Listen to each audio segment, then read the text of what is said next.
Has President Sisi lived up to the expectations of the Egyptian business community and foreign investors that he would restore a measure of political stability and revive the ailing economy?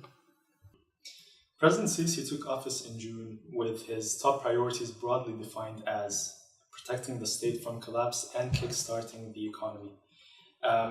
His election and the passage of the constitution marked the near completion of the political transition, and this has reflected favorably on consumer and business sentiment as it led to a sharp drop in the incidence of worker strikes and protests.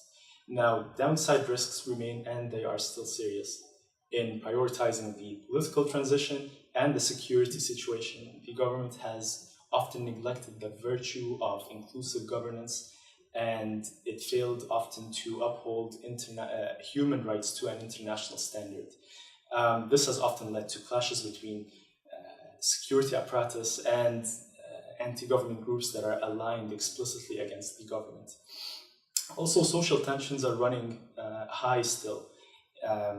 There are about 500,000 new entrants into the labor force each year, and to absorb that, you need around 5 to 6% real GDP growth, but at present, Egypt has only been growing for the last 2-3 years at around 1.5 to 2.5% annually. So the government will face a considerable challenge as it tries to curb unemployment in the coming years. How has the economy performed under successive governments that ruled after the removal of Muslim Brotherhood from power in July 2013? There are signs that economic performance has improved under the new president, and the new governments have been more business-friendly than their Brotherhood predecessor. They're particularly keen to shore up both foreign and local investments. Gulf Arab allies have channeled more than $20 billion into the Egyptian economy since July of last year. That came in the form of grants, central bank deposits, and fuel donations. And this has helped overall to maintain a degree of stability with the exchange rate. More importantly, real GDP growth has rebounded in the last quarter of 2013-2014 fiscal year to around 3.7%. However, it should be noted that this comes from a very favorable base effect, and the sluggish performance of the external sector continues to weigh down on overall real GDP growth. With regards to the fiscal performance, both the president and the technocratic government appear committed to fiscal sustainability. So we've seen the 2014-2015 budget sent back to the cabinet to trim down the deficit from 12% to 10%.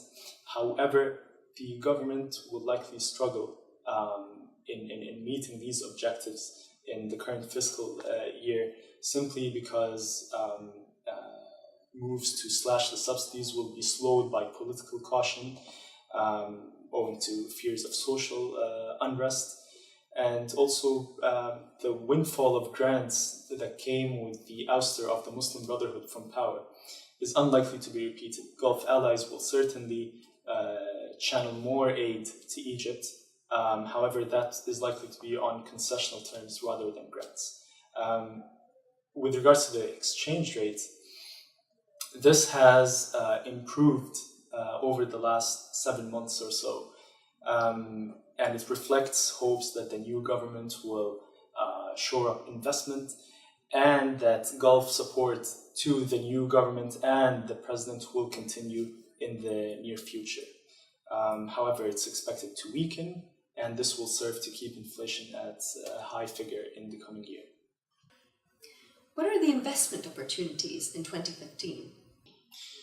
The government is particularly interested in shoring up investment in infrastructure projects with the aim of generating positive externalities for the private sector and helping curb unemployment.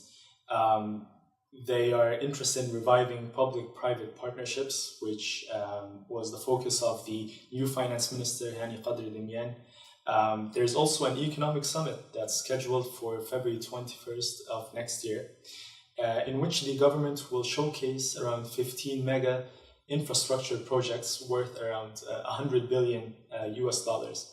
Two of the important plans that will be presented then are the Suez Canal development projects. So this is a master plan involving developing ports, industrial zone and service centers on the banks of the Suez Canal.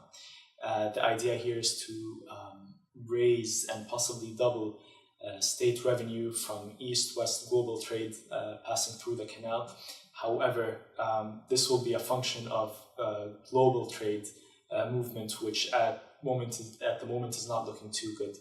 Another plan is the Golden Triangle in Upper Egypt, and that's a 6,000 square kilometer industrial base. It will focus on agriculture, mining, and trade as well. Once again, the focus here is on generating employment opportunities.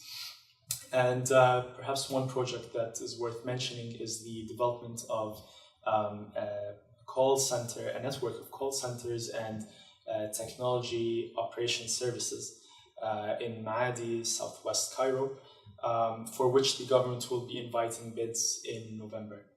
And what are the downside risks to investment in light of Egypt's transient political, economic, and legislative environment?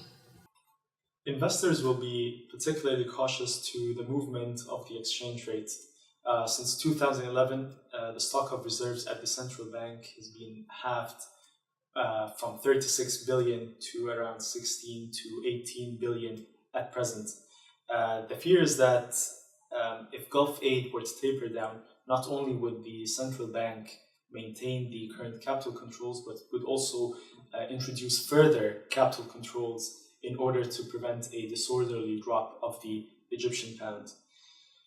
Other risks relate to legal matters, in particular privatization deals that were signed between the Mubarak regime and private investors are seen with suspicion in public spheres. In response to that, the government recently amended the investment law, so that's law number 8 of 1997, banning third-party challenges to deals signed between the government and private investors.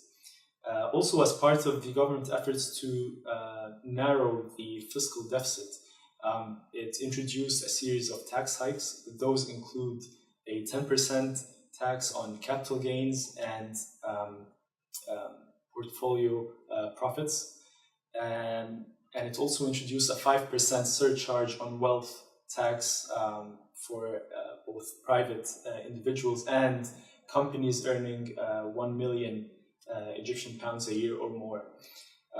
Finally, the risks have to be contextualized within the size of the Egyptian market. It's true that Egypt boasts a population of